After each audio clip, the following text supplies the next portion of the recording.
ஆண்டவர் இல்லம் ஆனந்த வெள்ளம் வாராயினை குலமே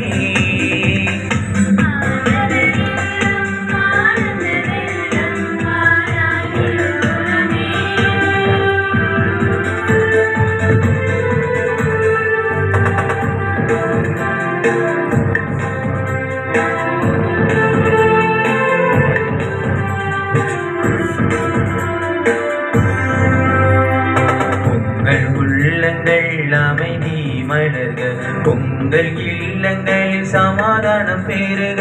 உங்கள்